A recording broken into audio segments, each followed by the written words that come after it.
कभी कुछ मांगने आए तो उसको कभी ना मत बोलो। क्यों? क्योंकि ये जो मांगने आए ना, ये उसको दुगना करके तुमको देने की प्रवृत्ति रखने वाले होते हैं महात्मा। इसलिए हमारे यहाँ प्रवृत्ति है, कि सदैव हम देने की बात करते हैं, संतों को ब्राह्मणों को देने की बात करते हैं। हमारे एक महात्मा थे और कहीं मांगने के लिए गए तो आवाज लगाई, भिक्षा दो, भिक्षाम दे। घर में कोई था नहीं, छोटी सी बच्ची एक निकली और बालिका ने कहा कि महाराज घर पे कोई है नहीं, तो क्या दे?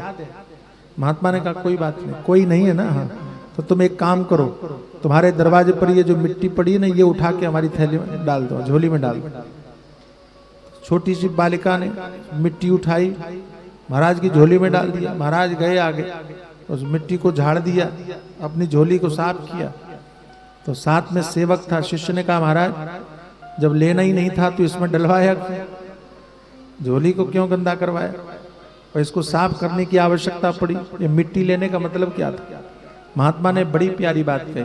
महात्मा ने कहा बालिका छोटी थी, घर में कोई देने वाला था नहीं, अगर ये आज कुछ नहीं देती तो इसको देने की आदत नहीं बनती, इसकी देने की आदत बनी रहे, इसलिए इसके हाथ से मैंने मिट्टी ले। ये हमारी परंपरा है और इस परंपरा का सदा निर्वाह करते रहना, इसको बनाए रखना।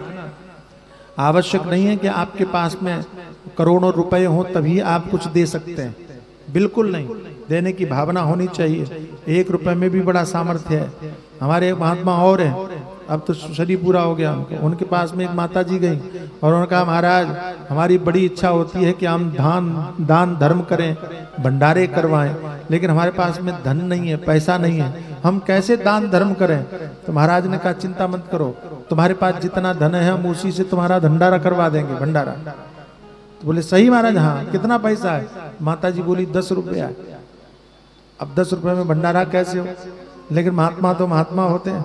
महात्मा ने कहा माता जी एक काम करो, ये 10 रुपए विद्यार्थी को दे दो, 1 किलो नमक आ जाएगा, आज की दाल में तुम्हारे नमक का भंडारा होगा। बात आई समझ में?